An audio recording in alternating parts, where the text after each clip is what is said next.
जय गुरु जी संगत जी। ओम नमः शिवाय। शिव जी सदा सहाय। ओम नमः शिवाय। गुरु जी सदा सहाय। संगत जी, आज हम वैव्य संहिता उत्तर भाग प्राव्यते का अध्याय 30वां पढ़ेंगे। पहले संस्कृत में पढ़ेंगे, फिर हिंदी में उच्चारण करेंगे। कोई भी भूल चूक हो जाए तो गुरु जी और संगत जी मुझे प्लीज माफ करें। अथ त्रिंशो अध्यायः। उपमन्युरुवाच तत्रादौ शिवयोः पार्श्वे दक्षिणे वामतः क्रमात् गन्धाधैर्यच्येत्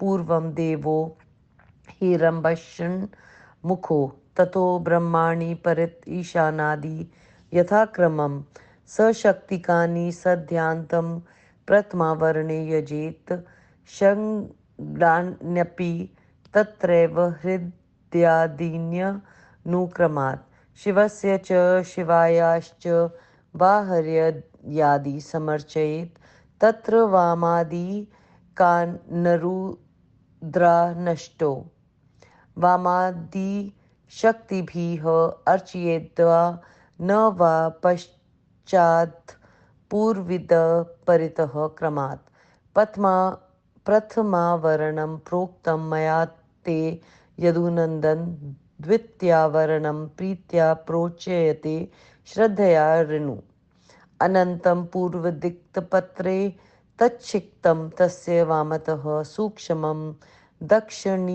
दक्षिणदिक्पत्रे सह शक्त्या समर्चयेत्। ततः पश्चिमदिक्पत्रे सह शक्त्या शिवोत्तमं तथैवोत्तरदिक्पत्रे चैकनेत्रं समर्चयेत्। एकरुद्रं च तच्चिक्तं पश्चादिशदले अर्चयेत्। त्रिमूर्तिं तस्य शक्तिं च पूज्यदिग्दले श्रीकण्ठं नैऋते पत्रे तच्छिक्तं तस्य वामतः तथैव मारुते पत्रे शिखण्डिशं समर्चयेत्। द्वितीयावरणे चेज्जयाः सर्वतश्च क्रवर्तनः तृतीयावरणे पूज्याः शक्तिभिश्चाष्टमूर्तयः अष्टसु क्रमशो दिक्षु परितः क्रमात् भवः सर्वस्तेषानो रुद्रः पशुपतिस्ततः उग्रो भीमो महादेव इत्यष्टो मूर्तयः क्रमात् अनन्तरं ततश्चैव देवादयः क्रमात् शक्तिभिः सह सम्पूज्यास्तत्रैकादश मूर्तयः महादेवः शिवो रुद्रः शङ्करो नीलोहितः ईशानो विजयो भीमो देवदेवो भवोद्भवः कर्पदीश्च कथ्यन्ते तथैकादशशक्तयः तत्राष्टो प्रथमं पूज्य वाहेव यादि यथाक्रमं देवदेवः पूर्वपत्रे ईशानं चाग्निगोचरे भवोद्भवस्तयोर्मध्ये कपाली शस्ततः परम् तस्मिन्नावरणे भूयो वृषेन्द्रं पुरतो यजेत् नन्दिनं दक्षिणे तस्य महाकालं तथोत्तरे शास्त्रां वहीन् दिक्पत्रे मातुर्दीक्षण दिग्दले गाज्यासं नैऋते पत्रे षण्मुखं वारुणे पुनः ज्येष्ठां वायुदले गौरीमुत्रे चण्डमैश्वरे शास्त्र नन्दीश्वर्यो मर्धये मुनीन्द्रं वृषभं यजेत् महाकालस्योत्तरतः पिङ्गलं तु समर्चयेत् शास्त्रीमात्रे समूहस्य मध्ये भृङ्गीश्वरं ततः मातृविधने मध्य तु वीरभद्रं समर्चयेत् स्कन्दविघ्नेश्वर्यो शयोमर्धे यजय देवीं सरस्वतीं ज्येष्ठा कुमार्यो मर्धये श्रियं शिवपदार्चिताम् ज्येष्ठा गणाम्बयो मर्धये महामोटिं समर्चयेत् गणाम्बा चण्डो मर्धये देवीं दुर्गां प्रपूजयेत् अन्नैवावरणे भूयः शिवानुचरसन्निहितं रुद्रप्रमथभूताख्यां विविधां च सशक्तिकां शिवायाश्च सखीवर्गं जपेद्वायात्वा समाहितः एवं तृतीयावरणं वितते पूजिते सति चतुर्थावरणं ध्यात्वा बहिस्तस्य समर्चयेत् भानुः पूर्वदले पूज्यो दक्षिणे चतुराननः रुद्रे वरुणदीप्तपत्रे विष्णुरुत्तरदिग्दले चतुर्णामपि देवानां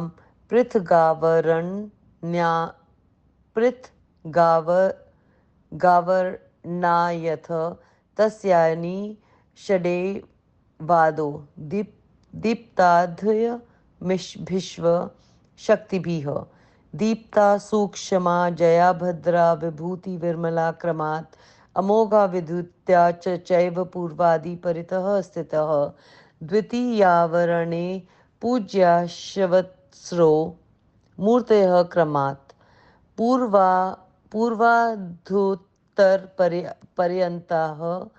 पर्यन्तः शक्तयश्च ततः परम् आदित्यो भास्करो भानुरविश्चित्यनुपूर्वशः अर्को ब्रह्मा तथा रुद्रो विष्णुश्चेते विवस्वतः विस्तारा पूर्वदिग्भागे सूत्रां दक्षिणे स्थिताः बोधिनी पश्चिमे भागे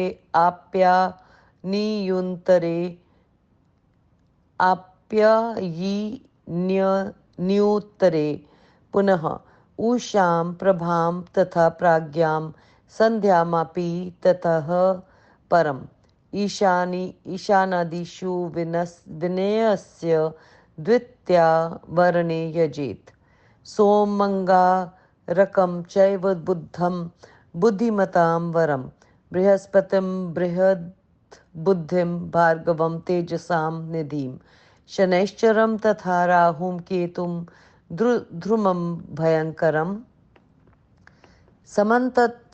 समन्ततो यजेदे तांस्तृतीयावरणे क्रमात् अथवा द्वादशादित्यान् द्वितीयावरणे यजेत् तृतीयावरणे चैव राशीन् द्वादश पूजयेत् सप्त गणांश्चैव बहिस्तस्य समन्ततः ऋषीन् देवांश्च गन्धर्वान् पन्नगानपस्रोगाणम्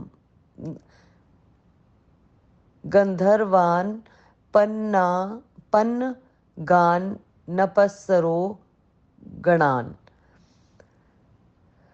ग्रामणश्च तथा यक्षान्यातु ददान् अंसथा हयान् सप्त छन्दोमयामश्चैव बालखिल्यांश्च पूजयेत् एवं तृतीयावरणे समभ्यर्च्य दिवाकरं ब्रह्माण्डमर्चयेत् च स्त्रीभिरावरणैः सह हिरण्यगर्भं पूर्वस्यां विराजं दक्षिणे ततः कालं पश्चिम दिग्भागे पुरुषं चौत्रे यजेत् हिरण्यगर्भः प्रथमो ब्रह्मा कमलसन्निभः कालो जात्य यजुन् प्रखय पुरुषः स्फटिकोपमः त्रिगुणो राजसश्चैव तामसः सात्विक तथा चत्वारेते क्रमशः प्रथमावरणे स्थितः द्वितीया वर्णे पूज्यः पूर्वविधि परितः क्रमात्। सनत्कुमारः सनकः सनन्दश्च सनातनः। तृतीया वर्णे पश्चादर्चेच प्रजापतीन्। अष्टौ पूर्वाश्च पूर्वादो त्रीन् प्राक् पश्चादनुक्रमान्त्। दक्षो रुचि भृगुश्चैव मरीचिष्व तथाङ्किरः। पुलस्तस्य पुलहश्चैव क्रतुस्त्रीश्च कश्यपः। वसिष्ठ चेति विख्याताः प्रजानां पत्यसित्वमे तेषां भार्याश्च तैः सार्धं पूजनीया यथाक्रमम्। प्रसूतश्च तथा कुतिः ख्यातिः सम्भूतिरेव च। धृतिः स्मृतिः क्षमा चैव सन्नतिश्च न सूयका। देवमाता रुन्धती च सर्वाः खलु पतिव्रताः। शिवार्चनरता नित्यं श्रीमत्यः प्रियदर्शनाः। प्रथमावर्णे वेदांश्चतुरो वा प्रपूजयेत्। पुराणानि द्वितीयावर्णे पुनः। तृतीयावर्णे पश्चार्धं शास्त्रपुरः सराः। वैदिक्यो निखिला विद्याः पूज्या एव समन्ततः। पूर्वदि पुरतो वेदास्तदन्यस्तु यथा रुचि। अष्टदाव चतुर्दाव वा कृत्वा पूजां समन्ततः। एवं ब्रह्माण्डं भर्च्यं त्रिभिरावरणैर्युक्तम्। दक्षिणे पश्चिमे पश्च वा द्रुदं सावरणं यजेत्। तस्य ब्रह्मषडाग्नि प्रथमावरणं स्मृतम्। द्वितीयावरणं चैव विद्योश्वरमयम्। तथा तृतीयावर्णे भेदो विद्यते स तु कथ्यते। चतस्नो मूर्तयः सतस्य पूज्याः पूर्वदितेः क्रमात्। त्रिगुणः सकलो देवः पुरस्ताच्चिव संजकः। राजसो दक्षिणे ब्रह्मा सृष्टिकृत् पूज्यते भवः। तामसः पश्चिमे चाग्निः पूज्यः संहारको हरः। सात्विकः सुखकृत्य सौम्य विष्णुर्विश्वपति मृगङ्गः। एवं पश्चिम दिग्भागे शम्भोः षड्विंशिकं शिवम्। सम्भयचर्योत्तरे पार्श्व ततो वैकुण्ठकर्मच्येत्। वासुदेवं पुरः कृत्वा प्रथमावरणे यजेत्। अनिरुद्धं दक्षिणतः प्रद्युम्नः पश्चिमे ततः पूर्वे सङ्कर्षणं पश्चाद्वयत्यसतो वा यजेदिमो। प्रथमावरणं प्रोक्तं द्वितीयावरणं शुभम्। मत्स्यः कूर्मो वराहश्च नरसिंहोऽथ वामनः। रामश्चान्यतमः कृष्णो भवानश्चमुखोऽपि च। तृतीयावर्णे चक्रं पूर्वभागे समर्चयेत्। नारायणाख्यं यामयेऽस्त्रं कचिदव्यहतं यजेत्। पश्चिमे पाञ्चजन्यं च शर्गं धनुरथोत्तरे। एवं त्रावर्णयः साक्षाद् दिवि द्विश्चाख्यं परमं हरिं महाविष्णुं सदा विष्णुं मूर्तिकृत्य समर्चयेत्। इत्थं विष्णोश्च वर्युः क्रमान् मूर्तिचतुष्टयम् पूजयित्वा च तच्छक्तिश्वत्थं तत्सनः पूज्येत क्रमात्। प्रथामाग्नेयदिग्भागे निऋत्य तु सरस्वतीं गणाम्बिकां च वायव्ये लक्ष्मीं रौद्रे समर्चयेत्।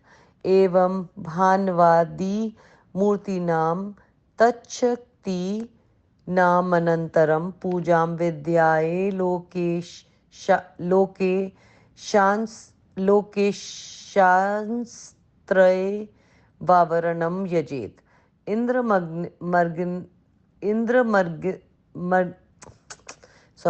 इंद्रमग्निं यमं चैव नित्यं वरुणं तथा वायुं सोमं कुबेरं च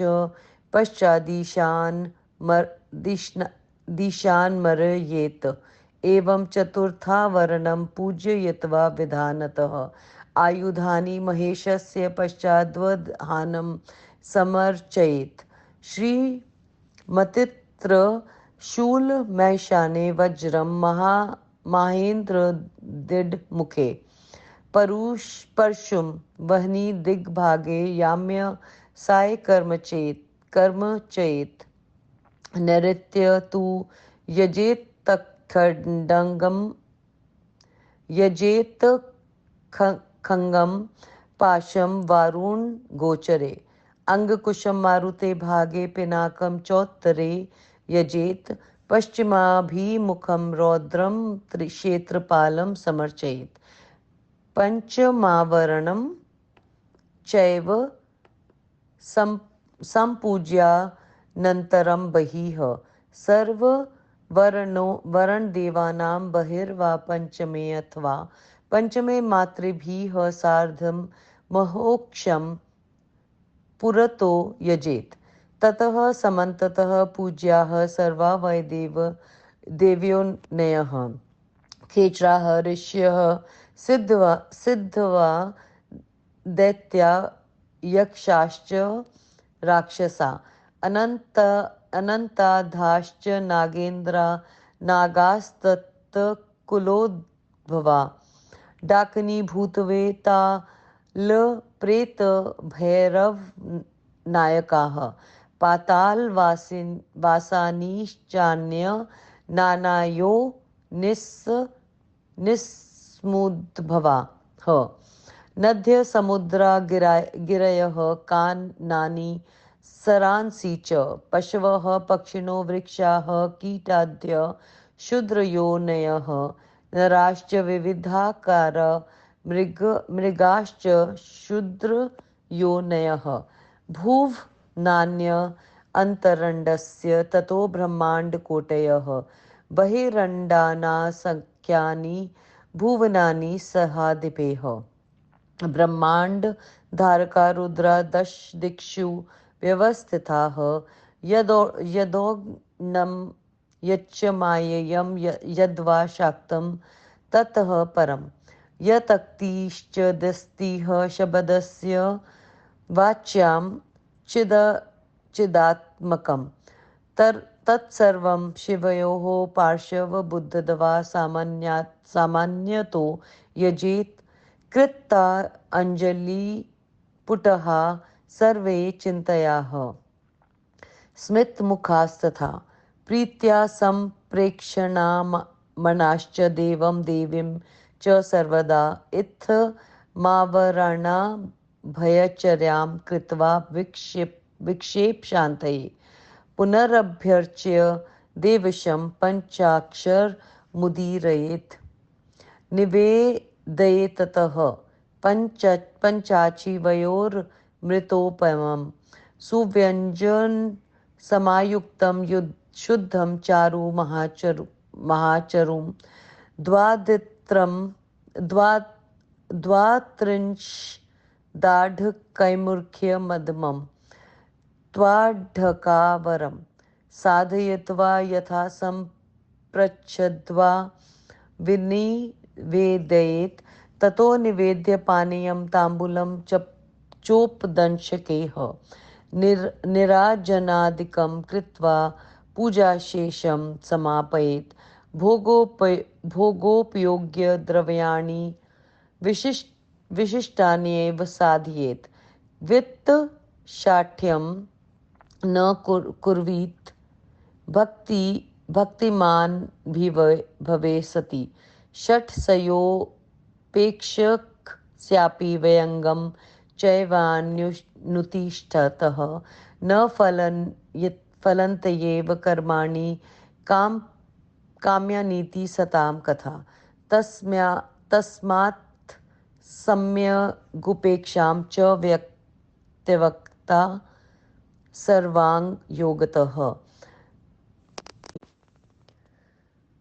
कुर्यात् काम्यानि कर्माणि फलसिद्धिं यदिच्छति। इत्थं पूजां समाप्यात् देवं देवीं प्रणम्य च भक्त्या मनः समाधाय पश्चात् स्तोत्रमुदीरयेत्। ततः स्तोत्रमुपास्यान्ते त्वष्टोत्तरशतवारं जपेत् पञ्चाक्षरं विद्यां सहस्रोत्तरमुत्सुकः।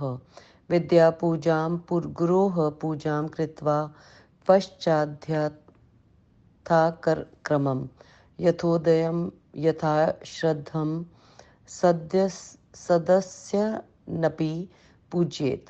तत् उद्वास्य देवेशं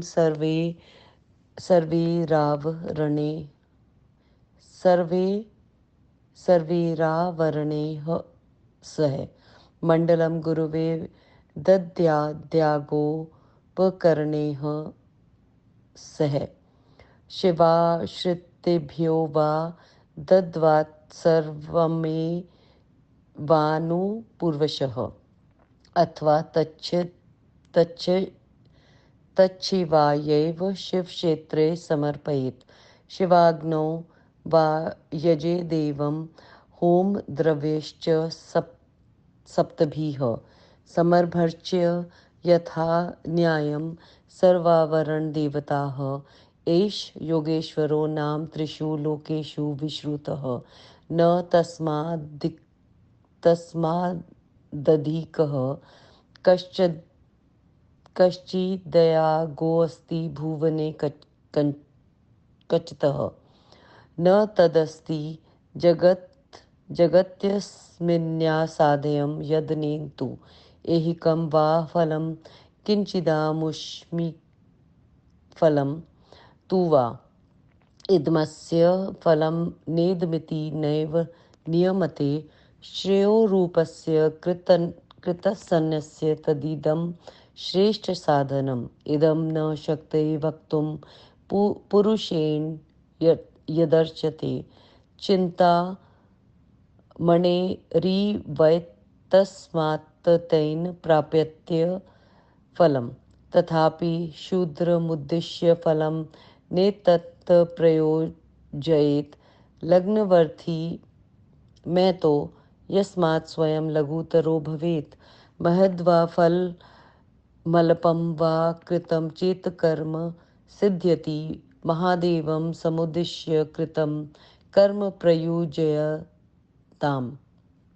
तस्मादन्यलभ्येषु शत्रुमृत्युञ्जयादिषु फलेषु दृष्टेषु कुर्यादेति द्विचक्षणः। महस्वपि च पापेषु महारोगभयादिषु दुर्भिक्षादिषु शान्त्यर्थं शान्तिं कुर्यादनेन तु। बहुना किं प्रलापेन महाव्यापान्निवारकम्। आत्मीयमस्त्रं शैवानामिदमहामहेश्वरः। तस्मादितः परं नास्ति परित्राणमेहात्मनः इति मत्वा प्रयुञ्जानः कर्मेदं शुभमश्नुते। स्तोत्रमात्रं शुचिर्भूत्वा यः पठेत् सुसमाहितः सोऽप्ययमेवाश्नुते भिष्टत मादर्थादिष्टाम शफल मापनुयात् अथ तस्यानुसन्ध्याये पर्वण्यशनः पठेत्। अष्टम्यां वा चतुर्दशां फलमर्ध्यं समापुन्यात् यस्तवर्थमुन्सन्ध्या परविदिषु तथा व्रती मासमेकं जपेत्स्तोत्रं स कृत्सनं फलमाप्नुयात् इति श्री शिव महापुराणे सप्तयां वायव्यसंहितायाम् उत्तरभागे सेवानां काम्यकर्म वर्णन नाम 3 अध्यायः। संगत जी, गलतियाँ बहुत ज़्यादा हुई हैं पढ़ने में, हिंदी में उच्चारण करते हैं। गुरु जी और संगत जी मुझे माफ़ करेंगे। अब एक कोशिश है जो कर रहे हैं, तो गलतियाँ बहुत हुई हैं, इसकी माफ़ी चाहती हूँ मैं। हिंदी में उच्चारण करते हैं। उपमन्यु ने कहा, सबसे पहले शिव शिवा की दाहिने या बाएं क्रम से गंध, अक्षत, पुष्प आदि से श्री गणेश तथा कार्तिकेय जी की पूजा करें। फिर चारों ओर क्रम में शक्ति पूर्वक ईशान आदि पंच ब्रह्मों को सद्योजात पर्यंत पहले आवरण में पूजे। फिर क्रम से षडांगदी तथा हृदयादिन्यास करें। आग्नेय आदि कोणों में शिव शिवा की पूजा करें। वहाँ महादेव आदि 8 रुद्रों को उनकी 8 शक्तियों के साथ पूर्वादि क्रम में से पूजें। हे कृष्ण, मैंने तुमसे यह प्रथम आवरण कह दिया है, अब मैं दूसरा आवरण कह रहा हूँ, उसे श्रद्धा से सुनो। अष्ट दलपद्यम के पूर्व दिशा के पत्र में अनंत को, उनकी शक्ति को उनके वाम भाग में सूक्ष्म को दक्षिण दिशा के पत्र में उसकी शक्ति सहित पूजें। पश्चिम दिशा के पत्र में शक्ति के साथ शिव की तथा उत्तर दिशा के पत्र में एक नेत्र की पूजा करें। एक रुद्र तथा उनकी शक्ति को ईशान कोण के दल में पूजे। त्रिमूर्ति तथा उनकी शक्ति को अग्निकोण के पत्र में पूजे। नैऋत्य कोण के पत्र में श्री कृष्ण की बाईं ओर उनकी शक्ति को, वायव्य कोण के पत्र में शक्ति सहित शिखंडिश की पूजा करें। दूसरे आवरण में सब चक्रवर्तियों को पूजे। तीसरे आवरण में शक्तियों के साथ अष्ट मूर्तियों को पूजें। पूर्व आदि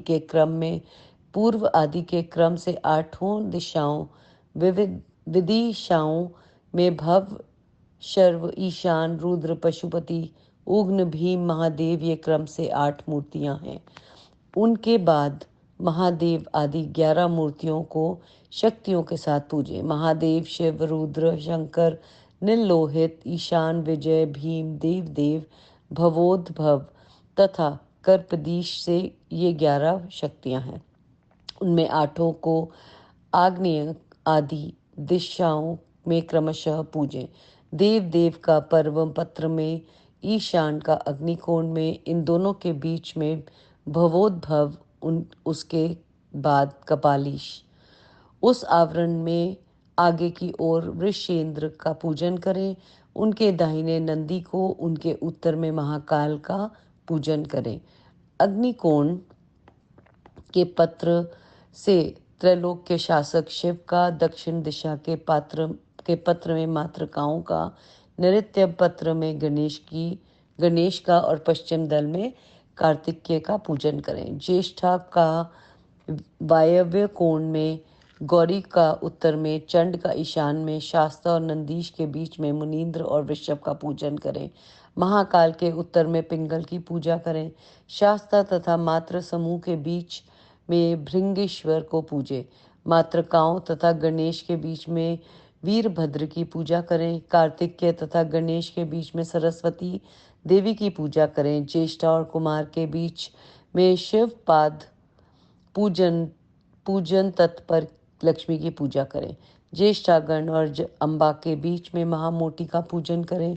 गणाम्बा और चंड के बीच में दुर्गा देवी की पूजा करें।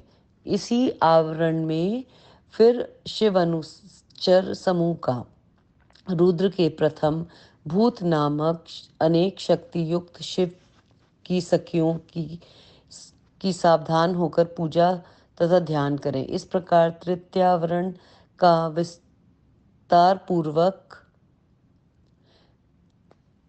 पूजन होने पर चौथे आवरण का ध्यान कर पहले उसके बारे पूजा करें। पूर्व दल में सूर्य, दक्षिण में ब्रह्मा, पश्चिम में रुद्र तथा उत्तर में विष्णु की पूजा करें। फिर चारों देवताओं के आवरण उनके 6 अंगों की पूजा शक्तियों के साथ करें। दीप्ता, सूक्ष्मा, जया, भद्रा, विभूति, विमला, अमोघा, विद्युता, ये पूर्वादि क्रम से चारों ओर स्थित हैं। दूसरे आवरण में क्रमशः 4 मूर्तियों का पूजन करें। पूर्व से लेकर उत्तर तक शक्तियों का क्रमशः पूजन करें। उसके बाद आदित्य, भास्कर, भानु, रवि, अर्क, ब्रह्मा, रुद्र, विष्णु, विवस्वान, इनका विस्तार पूर्व और दक्षिण दिशा के भाग में है।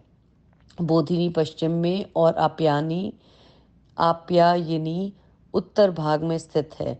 उषा, प्रभा, प्रज्ञा तथा संध्या, इनका पूजन क्रमशः ईशान कोणों में दूसरे आवरण में करें।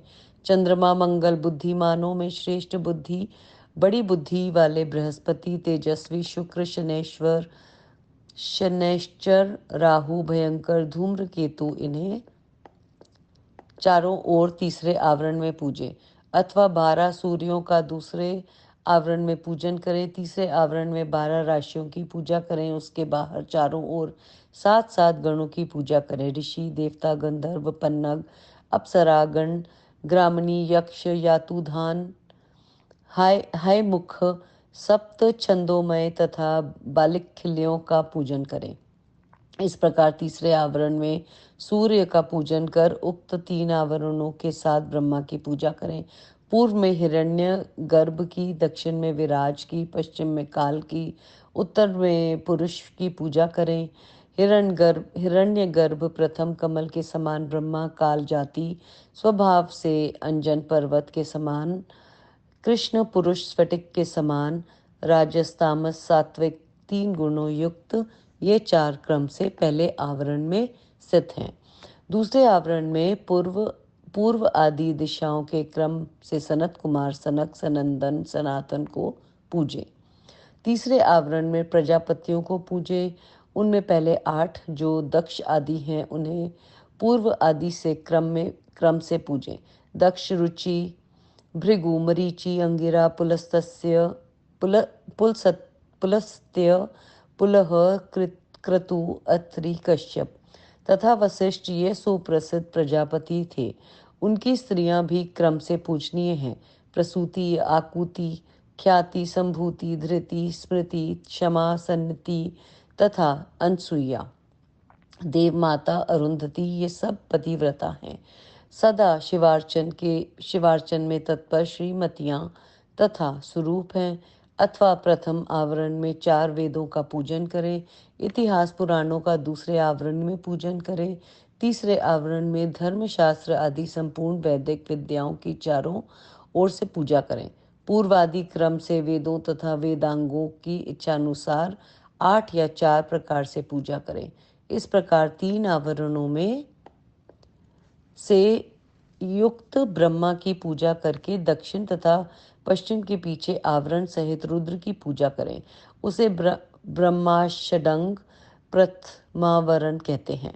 दूसरा आवरण विद्येश्वरमय है। तृतीयावरण में जो भेद है वह कहा जा रहा है। पूर्वादि क्रम से उनकी 4 मूर्तियों का पूजन करें। तीनों गुणों से पूर्ण देवी शिव संज्ञक हैं। राज सगुण वाले सृष्टिकर्ता भाव स्वरूप ब्रह्मा उनके दक्षिण में पूजे जाते हैं। तमोगुण अग्नि जो संहार करता है वही हर पश्चिम में पूजे जाते हैं। तथा सात्विक सुखदायक सौम्य विष्णु जो विश्वपति मृदु हैं। इस प्रकार पश्चिम दिशा में शिव को 26 मूर्तियों का, उत्तर भाग में पूजन कर वैकुंठ का पूजन करें। वासुदेव को आगे करके प्रथम आवरण में पूजे। अनिरुद्ध तथा प्रद्युम्न को दक्षिण की ओर पूजें। पूर्व में संकर्षण देव को या इन दोनों को विपरीत दिशा में पूजें। यह प्रथम आवरण कहा गया है। अब शुभ द्वितीय आवरण कहते हैं। मत्स्य, कर्म, कूर्म, वराह, नरसिंह, वामन, राम, कृष्ण, अश्वमुख, इनका तीसरे आवरण चक्र के पूर्व भाग में पूजन करें। कहीं असफल न होने वाले नारायणास्त्र की पूजा दक्षिण में करें। पश्चिम में पांचजन्य शंख को और उत्तर में शांगर धनुष को पूजें। इस प्रकार 3 आवरणों से विश्व नामक परम हरि महाविष्णु सदा विष्णु की मूर्ति बनाकर पूजा करें। इस प्रकार विष्णु के चतुर्व्यूह की पूजा मूर्तियों की पूजा कर उनकी 4 शक्तियों की क्रमशः पूजा करें। अग्नि कोण में प्रभा की, नैऋत्य कोण में सरस्वती की, गणाम्बिका की, वायव्य में ईशान कोण में लक्ष्मी की पूजा करें। इस प्रकार सूर्य आदि मूर्तियों तथा उनकी शक्तियों के पूजन के बाद उसी आवरण में लोकपालों का पूजन करें। इंद्र, अग्नि, यम, नृति, वरुण, वायु, सोम, कुबेर और ईशान की पूजा करें। इस प्रकार विधि पूर्वक चतुर्थ आवरण की पूजा कर बाहर महेश्वर के आयुधों की पूजा करें। ईशान कोण में श्रीमान त्रिशूल को, पूर्व में वज्र को, अग्नि कोण में परशु को तथा दक्षिण दिशा में बाण को पूजें। नैऋत्य कोण में खड्ग को, पश्चिम के में पाश को, वायव्य में अंकुश को और उत्तर में पिनाक को पूजें। पश्चिम में रौद्र स्वरूप क्षेत्रपाल का पूजन करें। इस प्रकार 5वें आवरण को बाहर भीतर से पूजकर सभी आवरण देवों के बाहर अथवा 5वें आवरण में मातृकाओं के साथ उनके आगे महोक्ष की पूजा करें। फिर चारों ओर से देवयोनियों की पूजा करें। आकाश में विचरण करने वाले ऋषि, सिद्ध, दैत्य, यक्ष, राक्षस, अनंत आदि या नागेंद्र और उन कुलों में पैदा हुए नाग, डाकिनी, भूत, वेताल, प्रेत, भैरव आदि अनेक योनियों में उत्पन्न पाताल निवासी नदियां, समुद्र, पर्वत, वन, सरोवर, पशु, पक्षी, वृक्ष, कीट आदि शूद्र योनियां, अनेक प्रकार के मनुष्य, शूद्र योनि के मृग, ब्रह्मांड के अंतर्गत अनेक भुवन, करोड़ों ब्रह्मांड तथा ब्रह्मांड से भी बाहर जो असंख्य अधिपतियों सहित भुवन हैं। ब्रह्मांड को धारण करने वाले रुद्र जो दशों दिशाओं में स्थित हैं, जो गौण, जो माया, जो शाक्त अथवा जो उससे भी परे हैं, जो कुछ चित शब्दवाच्य है, वह सब शिव शिवा के पास हैं। सामान्य रूप में ऐसा विचार कर उनकी पूजा करें। हाथ जोड़कर ये सब निश्चिंत प्रसन्न मुख हो भक्ति से शिव शिवा को देख रहे हैं। इस प्रकार विघ्न शांति के लिए आवरण पूजा करके फिर देवेश की पूजा कर पंचाक्षर मंत्र का उच्चारण करें। फिर शिव शिवा के लिए अमृत के समान उत्तम सुंदर व्यंजनों से युक्त शुद्ध महाचरु को अर्पित करें। 32 आढ़क बाहर शेर, 6 चटांक, 2 तोला का चरु उत्तम है। आढ़ंग से कम अधम अपनी शक्ति के अनुसार तैयार कर अर्पित करें। फिर अन्य पदार्थों के साथ जल उसके बाद पान दें। फिर निराजन आदि करके शेष पूजन समाप्त करें।